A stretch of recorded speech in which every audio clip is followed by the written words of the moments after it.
حضور فرمایا گیا ہے کہ انسان کو اللہ تعالیٰ نے اشرف المخلوقات بنایا ہے، یعنی اس کو ایک طرف تو قوت فیصلہ کا اختیار دیا گیا ہے خدا تعالیٰ کی طرف سے، اور دوسری طرف خدا تعالیٰ فرماتے ہیں کہ میرے حکم کے بغیر کوئی پتہ نہیں ہل سکتا۔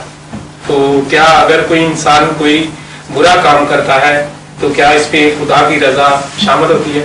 نہیں، کوئی آدمی جو برا کام کرے اس کے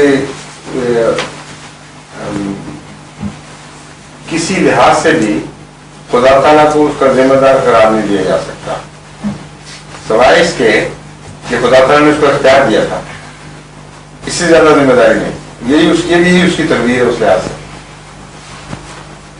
ایک بچے کو آپ اجازت دیں یہ کام یوں کرے یا یوں کرے، میٹھی چیز کھائے یا کڑوی کھائے، وہ کڑوی کھا لے اور یہ بتا دیا جائے اس کو پہلے کہ یہ کڑوی ہے اور اس کو پتا ہو کہ کڑوا ہوتا کیا ہے، تو اس لحاظ سے تو آپ ذمہ دار نہیں ہیں، اس نے خود یہ فیل کیا ہے۔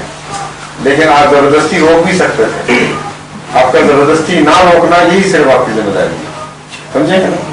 اسی طرح اللہ تعالیٰ کا بندوں سے تعلق ہے، جب خدا نے خیر اور شر دونوں کی اجازت دے دی تو اجازت کی حد تک ذمہ دار ہے خدا، کسی زیادہ نہیں۔ لیکن جو اللہ تعالیٰ کہتے ہیں کہ میرے حکم کے بغیر کوئی پتہ بھی نہیں ہل سکتا، ہاں، تو یہاں خدا نے حکم دیا ہی نہیں نا اس کو، نہیں قرآن یہاں بدی کا حکم کہاں دیا قرآن کریم میں؟ نہیں، بدی سے میرا مطلب نہیں، اگر کوئی آپ کی بات سمجھ رہا ہوں، آپ میری بھی سمجھیں۔ خدا تعالیٰ نے خدا تعالیٰ فرماتا ہے میرے حکم کے بغیر پتہ بھی نہیں ہوتا، بالکل درست ہے۔